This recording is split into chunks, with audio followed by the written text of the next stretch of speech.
বিজেপির শাসনে পশ্চিমবঙ্গের বুকে ফের ভাঙচুর হিন্দুদের মন্দির। এবার হানাদারদের হাত পড়ল শিবলিঙ্গে। তৃণমূলের জনবিন্যাস বদলের ভিত্তিভূমি মুর্শিদাবাদে ভুলুণ্ঠিত হলেন ভোলানাথ।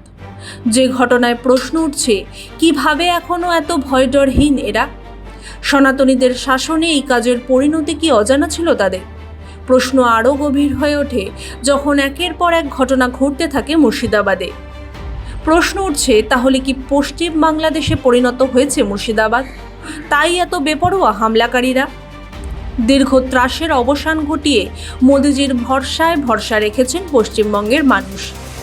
কিন্তু প্রশ্ন উঠছে, এরপরও কি রাজ্যে সর্বত্র হিন্দুরা নির্ভয়ে বাস করতে পারছেন?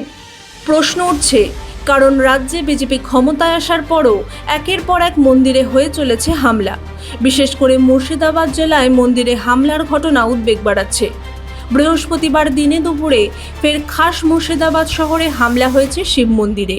মুর্শিদাবাদ জংশন স্টেশন লাগোয়া 140 নম্বর রেলগেটের কাছে শিব মন্দিরে হামলার ঘটনায় প্রশ্ন উঠতে শুরু করেছে। তবে কি নতুন সরকারকে চ্যালেঞ্জ করতে শুরু করেছে হানাদাররা? রোজের মতো বৃহস্পতিবার বিকেলে স্থানীয়রা মন্দিরে পুজো দিতে গিয়ে দেখেন বেদি থেকে শিবলিঙ্গ উপড়ে ফেলেছে কেউ বা কারা। শিবলিঙ্গের জনিপিঠটি আছড়ে ভেঙেছে তাণ্ডবকারীরা। যাতে স্পষ্ট, এই হামলায় একমাত্র লক্ষ্য স্থানীয় সনাতনীদের মধ্যে ভয়ের পরিবেশ বহাল রাখা।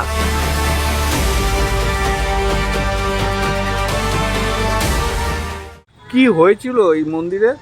মন্দিরে কিছু আমি তো 12:30টার সময় বাজার দিতে এলাম বাড়িতে দুপুরবেলায়। গতকাল? হ্যাঁ, গতকাল। হ্যাঁ। তো তখন দেখলাম যে ভালোই যাচ্ছে, কোনো অসুবিধা নাই। বৌমা পুজো দিয়ে গিয়েছে। আচ্ছা, তারপরে সন্ধ্যা দিতে এসে দেখি আমার শিবলিঙ্গটা ভাঙা। আচ্ছা, এই হলো ব্যাপার। সন্ধ্যা দিতে এসে দেখেছে যে আচ্ছা। শিবলিঙ্গটা ভাঙা। হ্যাঁ, তখন মানে বৌমা আবার ছেলেকে ফোন করে, ছেলে এসে দেখে।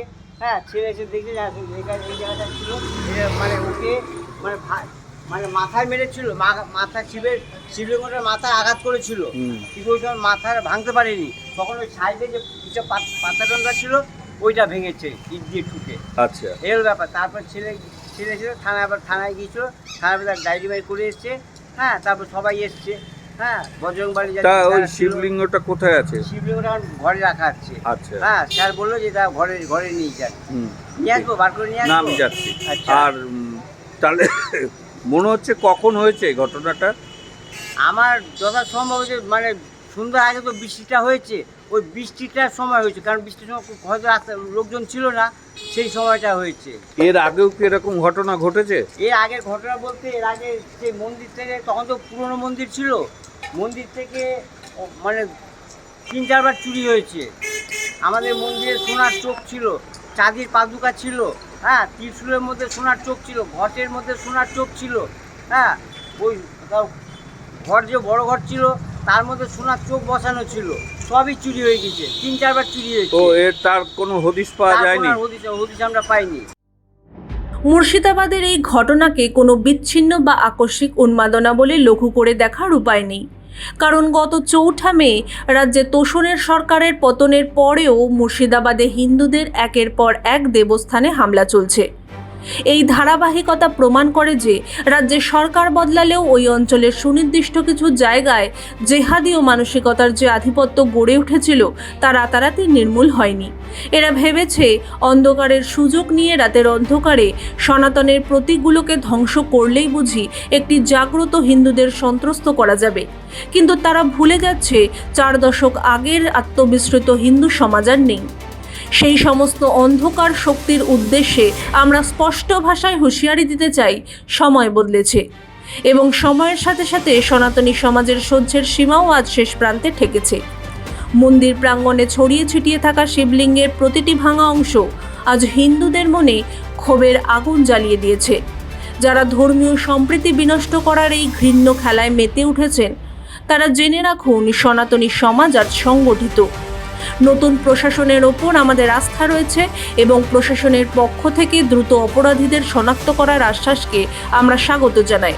তবে একই সাথে প্রশাসনকে বুঝতে হবে মুর্শিদাবাদের মতো জনবিন্যাসগতভাবে সংবেদনশীল জেলায় কেবল মৌখিক আশ্বাস যথেষ্ট নয়।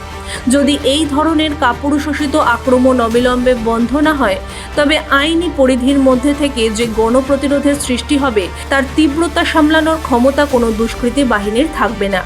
আমাদের কৃষ্টি, আমাদের ঐতিহ্য এবং আমাদের দেবালয় রক্ষা করার দায়িত্ব আজ আমাদেরকেই নিতে হবে। আত্মবিস্মৃতির ঘুম ভেঙে আজ প্রতিটি পল্লীতে, প্রতিটি মোড়ে সনাতনী সমাজকে অতন্দ্র প্রহরীর ভূমিকা পালন করতে হবে। আপনার কি মনে হচ্ছে মুর্শিদাবাদের এই লাগাতার মন্দির ভাঙচুরের নেপথ্যে থাকা মাথাদের উপড়ে ফেলতে প্রশাসনের কী ধরনের ঠিক কঠোর পদক্ষেপ নেওয়া উচিত? আপনাদের সুচিন্তিত রায় কমেন্ট বক্সে অবশ্যই লিখে জানান। সনাতনী সমাজকে জাগ্রত করতে এবং জাতীয়তাবাদী চিন্তার প্রসারে ভিডিওটি শেয়ার করুন এবং চ্যানেলটিকে সাবস্ক্রাইব করুন। ব্যুরো রিপোর্ট, মাধ্যম।